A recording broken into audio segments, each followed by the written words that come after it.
Marcus May from the Jets is who they signed in the secondary. But anyway, speaking of the Jets, there's a guy on that team that jumps on our list here as we hit to the quarterbacks of their sophomore season. So we're interested to see. I have some pluses, meaning I think they're going to improve. I have some question marks, meaning I don't know their situation. And I got some minuses thinking that they're going to decrease or decline. I'll start with Trevor Lawrence of the Jacksonville Jaguars. I think the guy takes the next step. You added a guy like Christian Kirk. You added a guy. I don't know how much Evan Ingram's going to be anything. Honestly, I think he stinks. He can't catch the football. But maybe, hey, listen, new change of scenery. Maybe he's better. He was lined up as a receiver a lot with the Giants, too. So, like, he's got the size and the ability to run some crisp routes. But I don't know how I feel about that. They still got DJ Chark, right? That's a thing, right? No. Chark left, too? No, I believe he's in Detroit maybe now. I thought Chark was still there. What? Did they have anybody? I know Keelan Cole left. He's with the Jets now. But I thought Chark was, I don't know. Anyway, it doesn't matter. I'm looking at Trevor Lawrence, and I think he takes the next step. He's got a better coach now, Dougie P.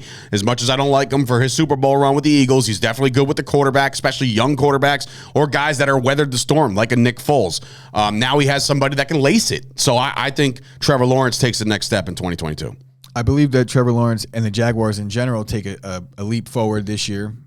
I don't want to say that they're going to be a playoff team because that's crazy. I think you already did. Predict. I said that they're going to be a little bit better, and I wouldn't be surprised if they contended for the playoffs. But the problem is the Colts are really teams good. might as well.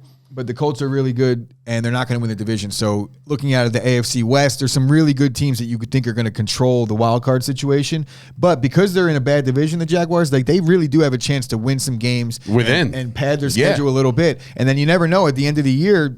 You know, you beat a good team, and all of a sudden you're in a good spot. I wouldn't count the Jaguars out. I do think Doug Peterson is the perfect fit for this team because they're going to dumb everything down. Beware, and I think it was it Sean Redden who came into the chat a couple weeks ago, and I think what he said was pretty profound, and this is for the fantasy football players. Be very wary of drafting a Jaguars receiver in fantasy football because what Doug Peterson does to receivers is just not a good situation. He doesn't give a fuck about the number one, the number two. It's going to be run the ball, as it should be. Their receiving core is kind of funky. Yeah, I'm not gonna lie. It's Kirk, Marvin Jones. Okay, Marvin's still good. Who? Zay Jones from the Buffalo Bills. I remember Zay. No, love he was Zay. from the Raiders. No, he's from the Raiders. Remember, love Zay. Oh, great player. But I get them confused. Maybe Zay Jones was on the Bills prior to, but he was definitely a Raider last year because I remember watching him and Derek Carr. And after that, it's really just like not a lot of. There's not a lot of depth left in that receiving core. Like I said, I think under a new coach and on a new regime, I think the Jaguars are better off this year. They have a running game coming back. Travis Etienne, they obviously got the kid they drafted. So the Jaguars are going to be better. So with that means better quarterback play. That's where I'm at with that one. Yeah, I think Trevor Lawrence wins some more games this year. I don't know that his numbers are going to translate, but I think they're going to be good. Yeah. Better. Moving on to the Houston Texans quarterback, Davis Mills. Now, I put a question mark next to Davis Mills, and I just looked it up. The Texans wide receiver group, who he's throwing the ball to. We all know Brandon Cooks, but I'm surprised they didn't move him yet. They actually just extended him. Philip Dorsett, which, again, journeyman, right? Nico Collins, Conley. Nico Collins was a solid guy. He was like John Mechie III. Not bad last year. Their tight end is Brevin Jordan. Oh, boy. All right. So, and their running backs, right? Jesus Christ.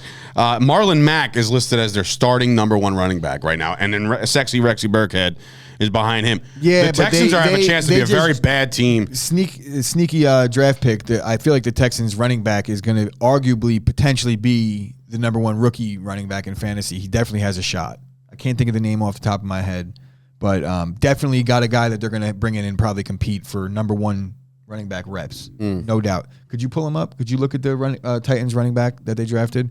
If somebody could just drop it in the comments, Kyle. But I'm saying, as far as Davis Mills goes, like, do you think this kid has the ability to?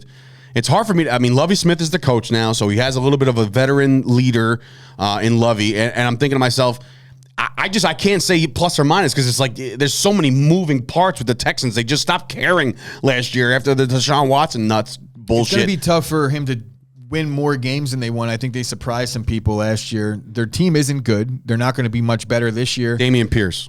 Yeah, there you go. So they're not going to be much better this year, but Davis Mills had a quietly solid season. If you look at all the rookie quarterbacks, right? And he was He just had a I shitty would team. say, if you look at the numbers, I would say he probably had the second best season out of everybody. You know Maybe why? Because I think he Justin played the Fields. most games too. But You know, that's my point. And they were down a lot. And I feel like he won a little bit of the confidence of whatever teammates are remaining. Yeah, well, last of the Mohegans. Major turnover with the Texans. But, last man standing. And winning games and proving it on the football field matters the most. He's got the size. I'm a big Davis Mills fan because he just looked like a guy like Mike Glennon to me. And he actually turned the corner and played well, so I gave him the credit he deserves, but I'm not going to say he's going to be better because the team is really bad and he doesn't have the pedigree. So he's going to do the exact same thing. Now, I bring another question to the table. Trey Lance. Now, as of right now, we all know that everybody's up on him and they're saying he's going to start and Garoppolo's on the move and all this other stuff, right? Nothing's happened yet. We're into mini camps now. So both quarterbacks are there, right? It's hard for me to say like Trey Lance takes the next step because I don't think he's taken a step. Yeah, he hasn't taken a step yet, but he had a little bit of success. What do you have? But Like 4 attempts? They put in some packages for him, and he had a little bit of success. But yes, he hasn't really made his first step into the league yet as a starter and going in and having the whole offense and a training camp behind him with all the 1 reps. Things like that are going to do wonders for him, and we're going to actually get to see what he's about.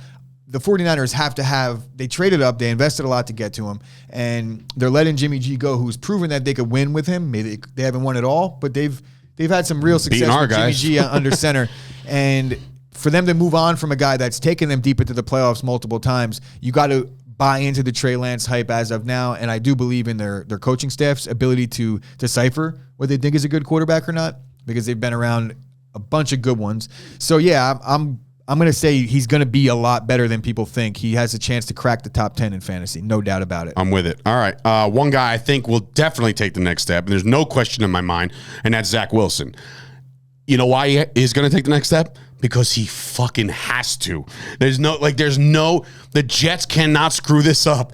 They surrounded him with decent talent. They've spent some money. They've drafted well. They got a decent running game. They've worked on their offensive line. This is it. You don't have your number 1-1, right? You don't have this one guy that can take the top off the cover off the top of the defense, but you got serviceable dudes, and I think the Jets have to now though. They got some rookie. They got the speedster. Correct, rookie, but I'm saying it's unproven, unknown right now. But I'm saying looking at the Jets, I'm like this is it. This is make or break because if this doesn't work, this is going to be 2 failed quarterbacks within a calendar 5 years.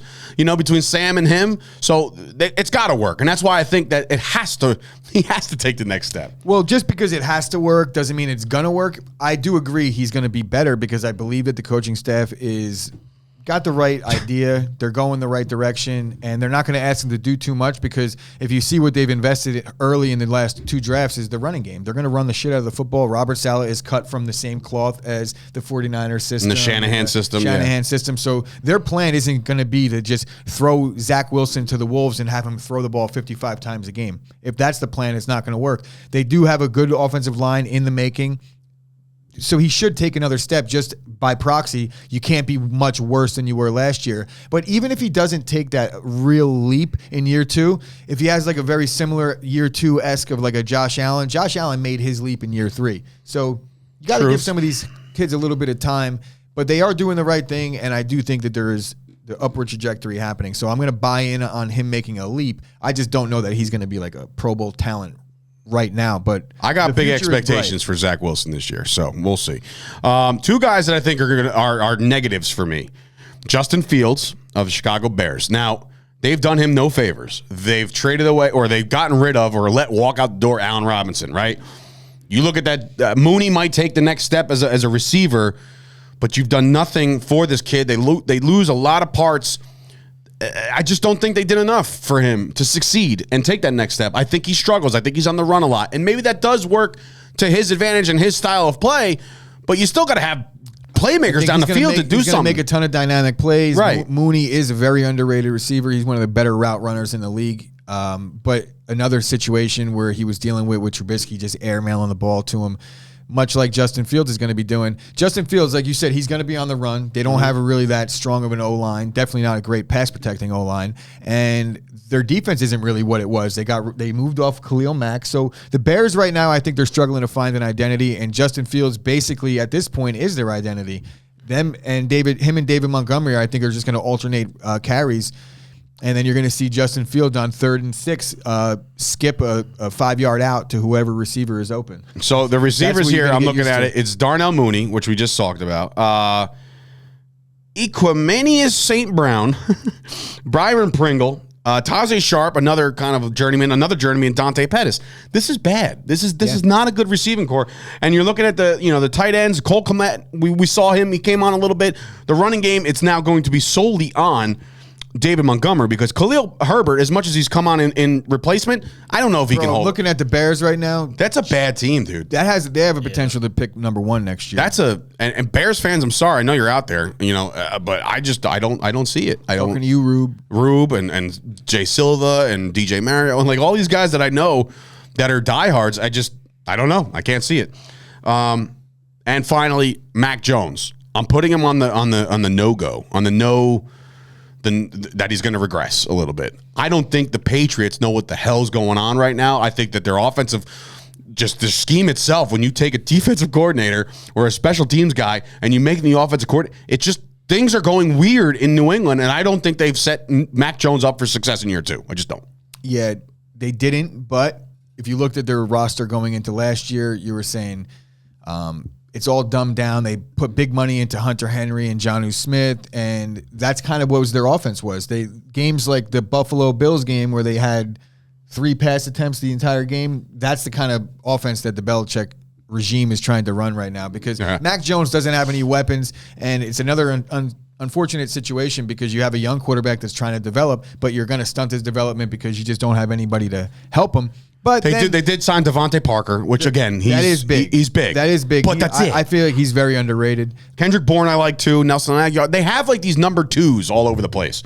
That's not setting a guy up for success. They have 2 offensive coordinators that neither of them are actually an offensive coordinator. But there's this element of the Belichick regime where he did things different the entire time, and now because he's older and it's a new league and everybody's kind of doing things a little bit different, and it's more of a passing air raid offense type deal. But Bill Belichick, there's something about him where it's like I just can't say that I'm going to write Mac Jones off in year 2. You can't write off Belichick, but you can write off the front office. I mean, I don't understand why they had what was the guy? It was like Deion Branch and somebody else playing like DB, and they were winning Super Bowls way back in the day. And correct. So they've done some funky shit to win some Super Bowls. And they've always done it, and I'm not going to write them off. So I'm going to say Mac Jones, he has definitely, I would say the odds of him regressing are stronger than him improving, but I feel like he's going to be even keel as well, much like Davis Mills. The Patriots will be decent, but those are your 6 quarterbacks heading into their second year of action.